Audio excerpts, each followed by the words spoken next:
Bonjour, M. Bouchon. Depuis 200 ans, Haïti a connu plus de 30 coups d'État. Qu'est-ce qui fait qu'Haïti vit dans une telle situation aujourd'hui? Comment on en est arrivé à un conflit aussi important? Madame Lefebvre, au fond, vous vous demandez pourquoi autant de misère. C'est pourtant Haïti qu'on a surnommé la perle des Antilles, mais comme vous allez le voir, cette perle reposait sur un collier qui a plutôt servi à étouffer le peuple haïtien. Comment en est-on arrivé là? D'abord, un peu de géographie. Haïti est situé dans les Grandes Antilles. Le pays partage l'île d'Hispaniola avec la République dominicaine. Haïti est classé 160e sur 175 selon l'indicateur de développement humain des Nations unies. Ça vous explique pourquoi ce pays, Haïti, est le plus pauvre des Amériques. Mais qu'est-ce qui explique cette descente aux enfers? Il y a 3 éléments historiques que nous allons vous raconter. D'abord, il y a son histoire coloniale. Il y a aussi l'isolement dans lequel les autres pays ont condamné Haïti dès sa naissance. Et enfin, il y avait l'existence d'élites prédatrices qui n'ont jamais donné aucune chance au peuple haïtien. L'histoire coloniale d'Haïti se caractérise par une exploitation massive des ressources de l'île sans aucune considération pour ce qu'on appellerait aujourd'hui le développement durable. Cette négligence apparaît dès 1492, alors que Christophe Colomb prend possession de l'île et la déclare colonie de l'Espagne. Immédiatement, les Espagnols transforment leur nouvelle colonie en un lieu d'extraction de richesses, principalement l'or. L'avidité des Espagnols les conduit à asservir les populations autochtones, les Taïnos, qui, à cette époque, auraient été plus d'1 million à vivre dans l'île d'Hispaniola. Les conquistadores les exploitent si durement qu'ils meurent tous en l'espace de 50 ans. L'histoire coloniale d'Haïti débute donc par un génocide. En 1697, Charles II, le roi d'Espagne, cède au roi de France, Louis XIV, la portion occidentale d'Hispaniola, qui est rebaptisée Saint-Domingue. Et cette colonisation française va intensifier la descente aux enfers d'Haïti. Je vous raconte la suite dans quelques instants. Je vous disais il y a quelques instants que la colonisation française a joué un rôle majeur dans le destin tragique d'Haïti. Voici comment ça s'est passé. Au 18e siècle, les Français installent à Saint-Domingue un système d'exploitation agricole qui est basé sur la culture du café et de la canne à sucre. Eh bien, à l'époque, la canne à sucre avait la même importance dans l'économie que le pétrole a aujourd'hui dans notre économie. Pour la France, Saint-Domingue, c'est le pactole. Les colons français de Saint-Domingue deviennent fabuleusement riches. C'est l'esclavage qui leur permet d'accumuler des fortunes.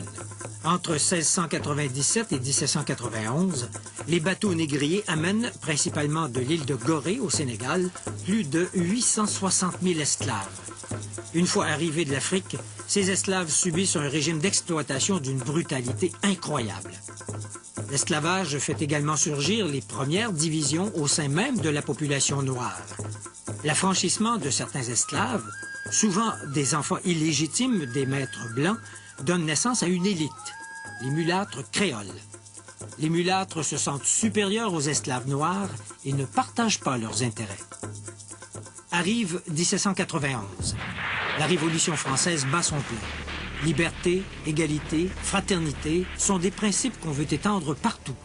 Partout, sauf à Saint-Domingue, où les propriétaires des plantations y voient une menace au maintien du système esclavagiste. Cependant, les mulâtres et les Noirs affranchis souhaitent les voir établir ces principes dans l'île, mais pour eux seuls.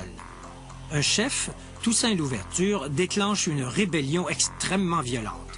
Les rebelles battent les troupes de Napoléon Bonaparte et déclarent l'indépendance de la République d'Haïti le 1er janvier 1804.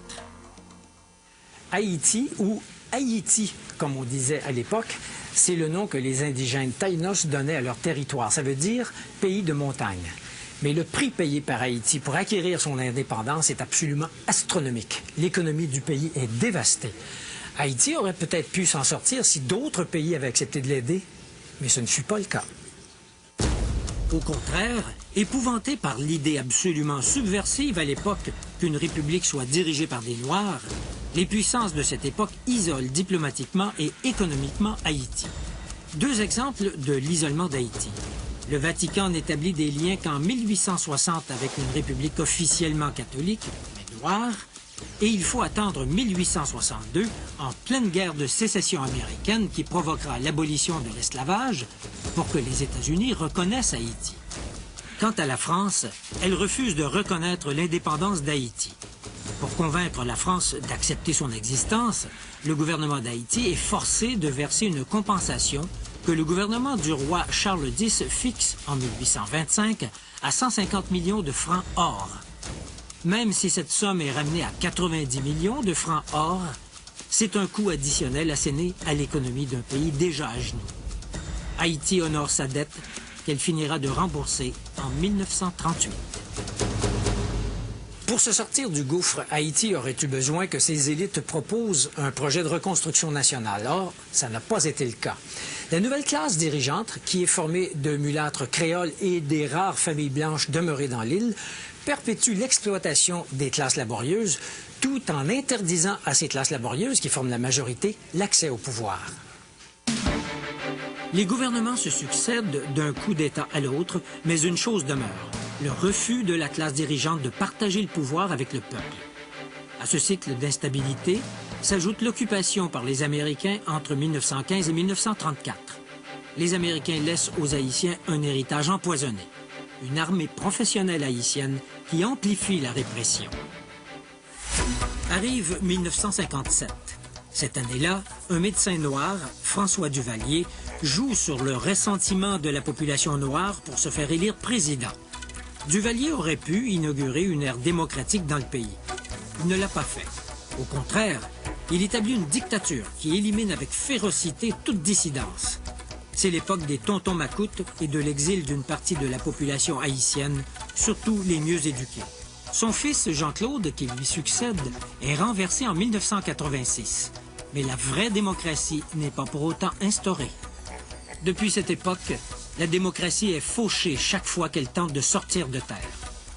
L'espoir a longtemps reposé sur les épaules de Jean-Bertrand Aristide, un prêtre proche des masses et qui prêche une meilleure répartition des pouvoirs et de la richesse. Une fois au pouvoir, Aristide n'arrive pas à réaliser ce projet. D'une part, il se met à dos les élites possédantes qui ne veulent rien changer. D'autre part, il sombre lui-même dans le moule de l'homme fort, du chef charismatique mais autoritaire qui ne partage pas le pouvoir et utilise la force pour se maintenir en place. Cette double dynamique explique les malheurs récents d'Haïti, le coup d'État contre Aristide en 1991, les élections contestées, les troupes des chimères qui remplacent les tontons macoutes et l'hésitation de la communauté internationale à fournir des fonds pour rescaper le pays. La grande question est maintenant de savoir comment Haïti pourra rompre avec son passé et s'engager dans la voie de la prospérité et de la démocratie. Il est évident que la communauté internationale aura un rôle à jouer dans cette tâche de réanimation. Mais pour rendre son éclat à la perle des Antilles, il faudra beaucoup de doigté et beaucoup d'argent.